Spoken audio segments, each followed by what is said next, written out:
Hello, beautiful people. Welcome to 321 No Kiddin. Glad to be awesome here. It is September 3rd. We're coming up on Labor Day weekend. It's kind of late compared to normal here in the States. Labor Day will be on Monday, which is the 7th, so I guess that's the latest it could possibly be, since it's always the first weekend of September. I'm not sure that we did or didn't need that extra week of alleged summer. It hasn't felt like summer here, but that's okay.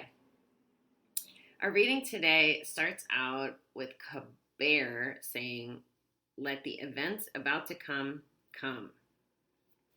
It's one of those days I did not read it ahead, so I may stumble, but you're going to get my gut reaction. If we stay open to the will of our higher power, everything happens as it should. Sometimes we don't understand or can't get the big picture. Since we can't see into the future, we can become angry and resentful with the way events are unfolding. We're sure we know a better way, or just don't think our higher power really knows what he's doing. This grandiosity can lead to the loss of both our serenity and acceptance of our powerlessness. We want to change the things we can't, which leads to frustration and general ill will. Do you really trust your higher power? Our higher power, it says. Can we be patient and learn the meaning of events in our higher power's time, not ours? If so, can we live for today? We will be given only what we can handle in each day. We needn't project or worry about tomorrow or yesterday. We're beginning to trust our higher power in a new way by letting go of the need to have everything explained to us before it is permitted to happen. We know our higher power loves us and will guide us through the events that are to come. Today, help me welcome the day and the opportunities to grow and learn what my higher power has in store for me. Fundamental belief for me this year. This was the game-changing shift, aha, epitome, spiritual awakening, whatever the hell you want to call it. This is what happened to me, is going from poor Bobby, and why did this happen? And not that I made excuses for performance, but I definitely had my own version of my pity party to, holy shit, all this stuff happened to me for a reason. Let me be grateful for it. That was the biggest, most pivotal thing for me that's happened. And that's, to me, the shift between having a Joe Blow ordinary life where you're just running the circles to, oh my goodness, this is a life beyond my wildest dreams. That's what I wholeheartedly believe is the shift. At least I know it's the shift for me. And here's why. And I spoke about this on my 40-month anniversary of bet-free time, is that, well, there's a couple reasons why I believe this, but essentially one of the biggest ones is all the things that have happened in the past that I might have resented or dwelled in or been miserable about, or maybe it was part of why I never believed in something greater than me, like the universe or a higher power, whatever anybody chooses to call it. Maybe I didn't believe all that because I was in that poor me place. I had that philosophy that, well, if there is a God or this bigger thing, why did all these bad things happen to me?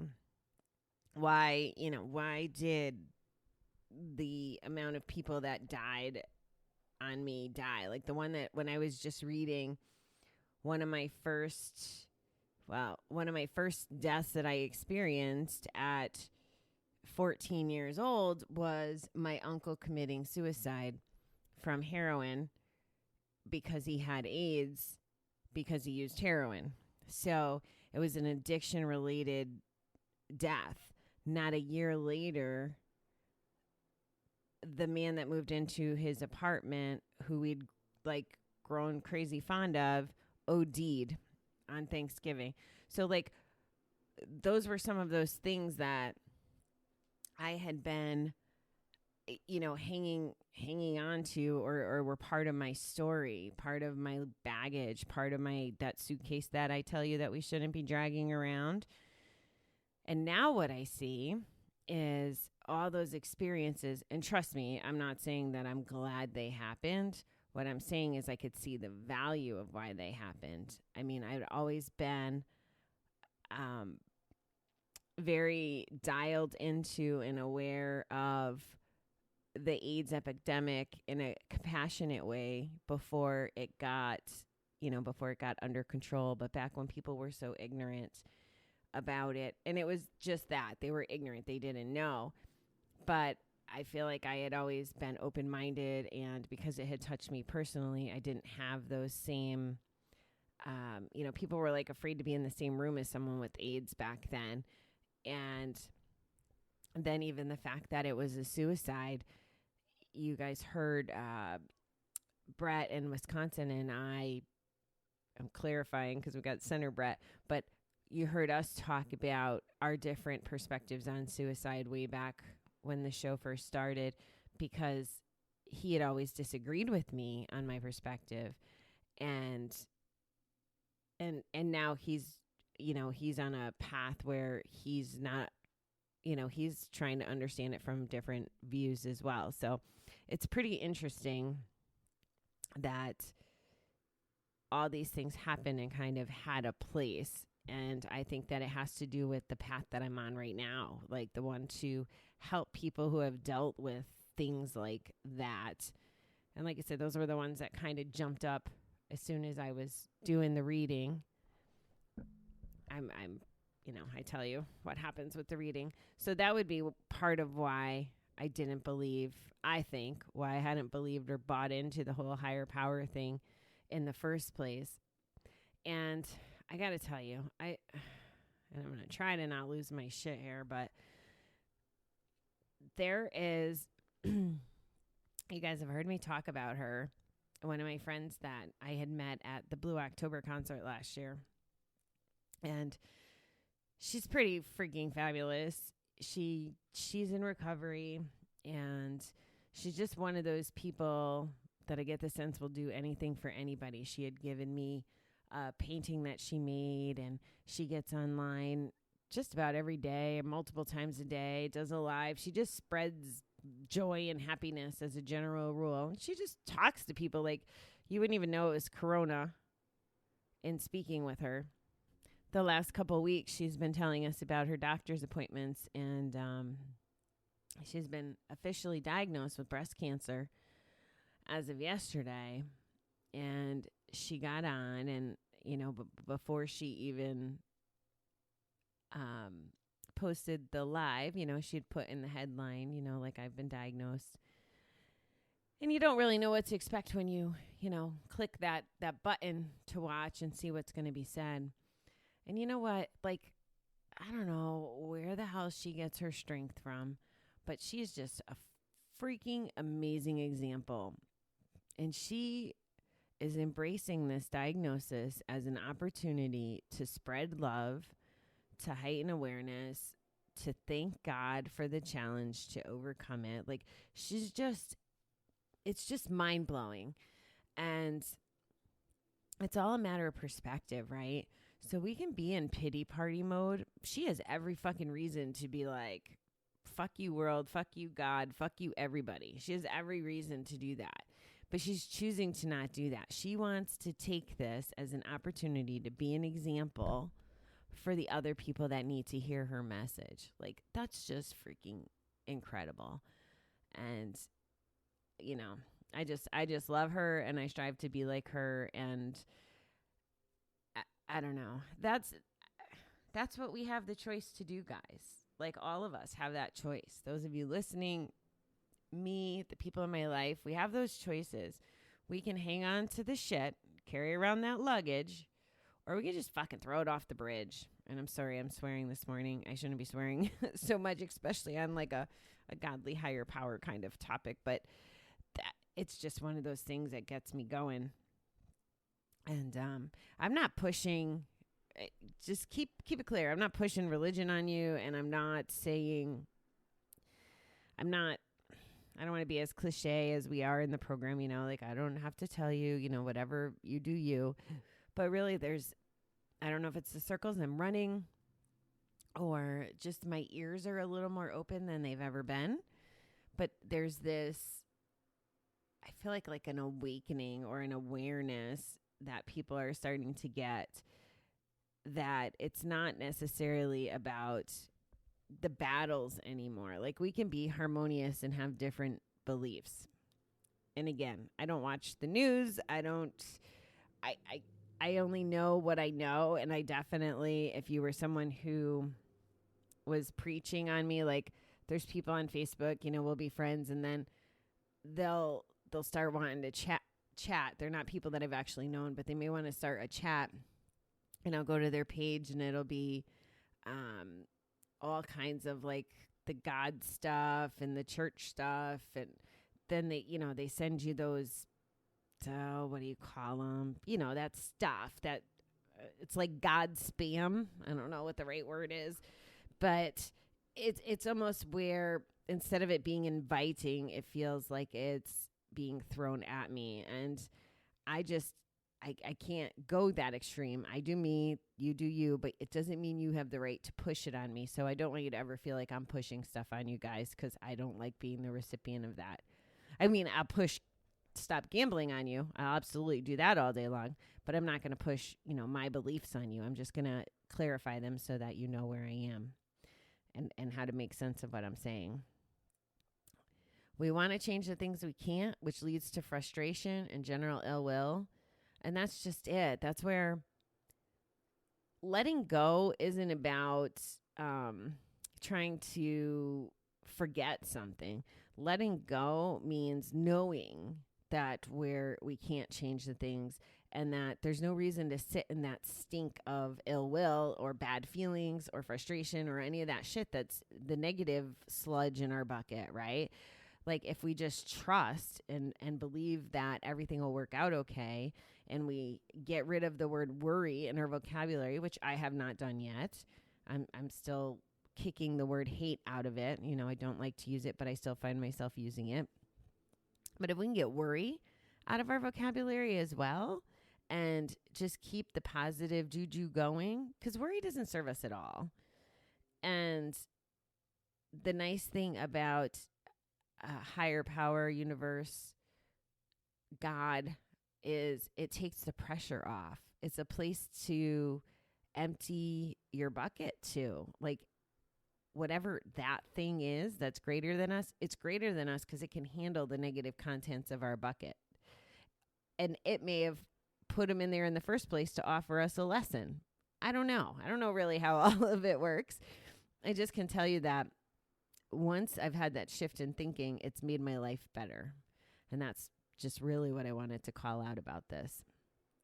And that, everything really does happen for a reason. And we never know it in the moment. Like, I was pissed off about not getting that loan last week or the week before, whenever the hell it was.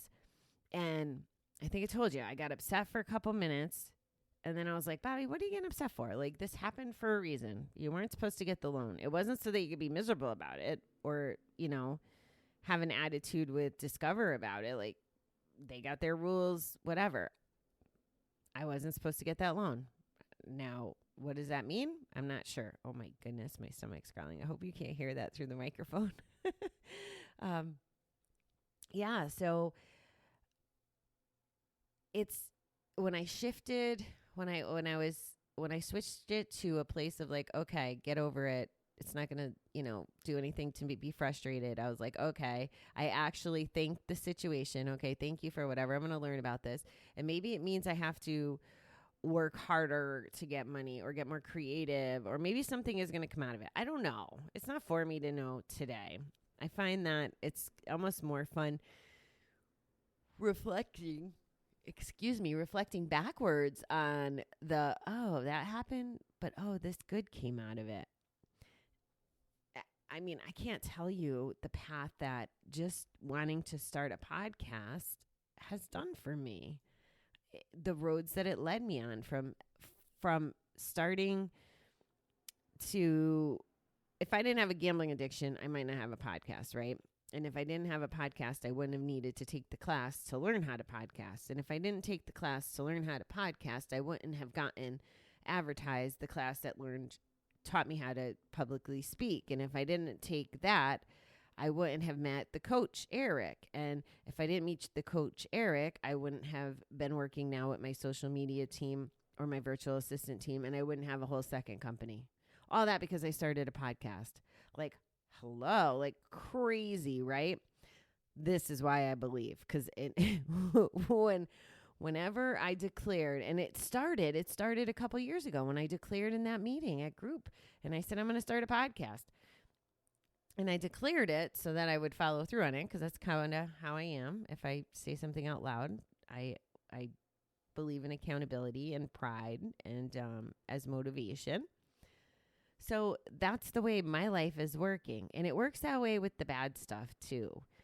And, you know, like if I didn't, I'll give you a bad stuff example because my podcast example was a happy one. If I didn't, I was devastated by this breakup, right? It's been over a year now. And it still has weighed on me so much, you know, like I still couldn't get over it. I think July helped me finalize getting over that, but July, August, whatever. I've finished the process. But if I was never in a relationship with him, I never would have learned how to love, how to be vulnerable at the levels that I did. I would have never learned, well, I can't say I would have never, but I learned how to be a really good partner, like a really good partner and a better communicator. And and I just developed this whole skill set that I wouldn't have had before. And again, if he wasn't an entrepreneur and I didn't see that it could be done and get that close to it and understand it a little better and maybe have a little bit of like, well, if he could do it, I could do it, I wouldn't have been taking these risks. And then the process of the grieving and the self-exploration and all those things, here I am dealing with another person who suffers from gambling addiction. We're freaking addicts, right? Like it's not going to be sunshine and rainbows. We're going to all have our demons. We're going to recover differently. We're going to recover at different times. We're going to do our recovery in different fashions. Different things are going to work for us. All of that taught me how to be here for you and how to be here for the future gamblers that I want to help. You know, like whoever needs the help and needs to hear the message, all these things happen so that I have them in my arsenal to be able to serve. Just like my business career, same thing. I did not become a vice president so that I believe, now I clearly believe, I didn't believe this at the time. I didn't believe this when I got drunk and told my vice president he made the wrong choice for not picking me for a position. And I pretty much, you know, like blemished myself for most of my career because I was so hurt about not getting picked. I didn't believe it at the time, but now I believe it. Well, I don't need to be a vice president. I'm a CEO essentially. I'm doing my own thing, and I don't have to have 20,000 people telling me what to do and make my choices for me. I get to go with utilizing my knowledge and talent and working from what I believe is right. And if I'm wrong, I'll pay the consequences, but if I'm right, I'll reap the rewards. That's where the journey is taking me, and it's freaking just so incredible.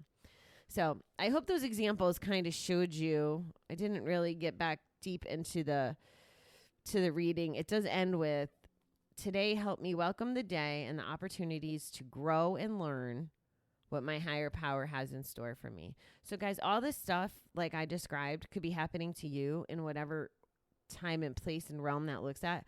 I'm going to challenge you today to just reflect. Go sit somewhere for 5 minutes and just think about maybe something that's happened in your life that you did not think was the most spectacular, that you thought was just like a why me, and see if you can trace it to a result that you wouldn't have expected or a result that was positive. See what you come up with. I'd be very curious that if you gave this some thought, how your train of events goes, the way that, you know, I said to you to mine, and mine actually goes before even the podcast. It was somehow I had to find Paul's podcast from Recovery Elevator, and you know, like I don't know if it just continues and continues, and it may not be something that jumps out at you right away, but give that some thought. Think about a bad situation that actually had a better outcome than you would have anticipated, or a learning that you got out of it. That's what I got for you today, beautiful people. I hope you have a fabulous rest of the day, and I will talk to you soon. Thanks for being here.